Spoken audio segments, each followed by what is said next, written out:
ایک رات کی گہرائیوں میں جب چاندنی کی کھچکلیاں بسنے لگیں تھیں، ایک عجیب و غریب قصہ کہیں جا رہا ہے۔ ایک شہر میں جہاں امن و امان کا ماحول تھا، اس میں بھی کبھی وقت کے ساتھ ساتھ انسانوں کے خوابوں میں خطرناک شخصیتوں کے وجود کا ذکر ہوتا ہے۔ ایک گزرشی شب، جب شہر کی رات کی سکونیت کا روپ ہیروں کی داستان سنائی دے رہی تھی، ایک گھر کے دروازے کی خاموشی میں ایک عجیب و غریب خواب چھپا ہوا تھا۔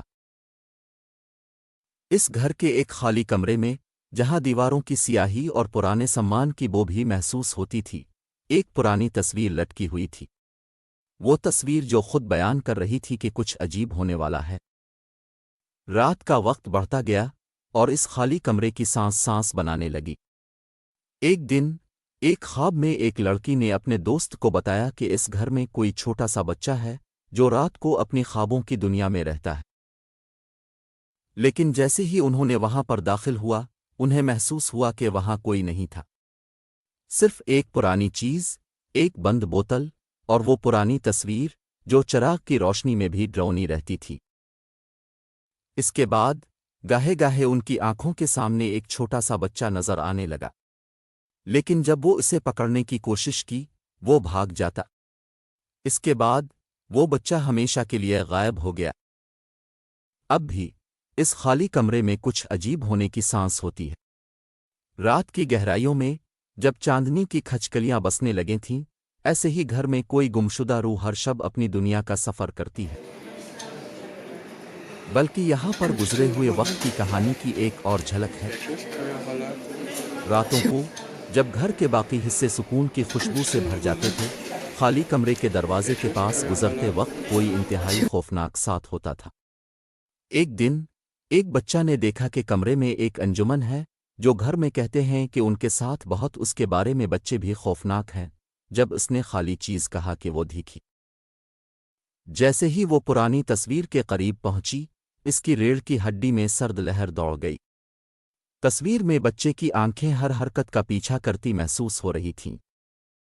اپنی ہمت کو مجتمع کرتے ہوئے اس نے خالی کمرے سے بات کی اور بچے سے ظاہر ہونے کو کہا۔ سرگوشی کی آواز تیز ہو گئی اور کمرہ ایک مافوق الفطرت توانائی سے بھر گیا۔ دیواروں پر سائے ناچنے لگے اور شیلف پر رکھی ہوئی پرانی بوتل زور زور سے ہلنے لگی اور ٹوٹ کر ٹکڑے ٹکڑے ہو گئی۔ اپنی ہمت کو مجتمع کرتے ہوئے اس نے خالی کمرے سے بات کی اور بچے سے ظاہر ہونے کو کہا۔ سرگوشی کی آواز تیز ہو گئی اور کمرہ ایک مافوق الفطرت توانائی سے بھر گیا۔ دیواروں پر سائے ناچنے لگے اور شیلف پر رکھی ہوئی پرانی بوتل زور زور سے ہلنے لگی اور ٹوٹ کر ٹکڑے ٹکڑے ہو گئی۔ آنسوؤں کے ساتھ اس لڑکی نے اس بچے کی مدد کرنے کا وعدہ کیا۔ اس نے دن رات تحقیق کی، روح کو آزاد کرنے کے طریقے تلاش کیے۔ پرانی کتابوں اور بھولی بصری رسومات کے ذریعے آخر کار اسے روح کو زمین کی قید سے آزاد کرنے کا طریقہ مل گیا۔ رسومات کی رات وہ کمرے کے بیچ میں کھڑی ہو گئی اور قدیم منتر پڑھنے لگی۔ کمرہ چمکدار روشنی سے بھر گیا اور بچے کی روح مدھم ہونے لگی۔ جیسے ہی وہ غائب ہونے لگا، بچے نے مسکرا کر اس کی طرف دیکھا، چہرے پر سکون کی جھلک۔ شکریہ، روح نے سرگوشی کی اور پھر مکمل طور پر غائب ہو گئی۔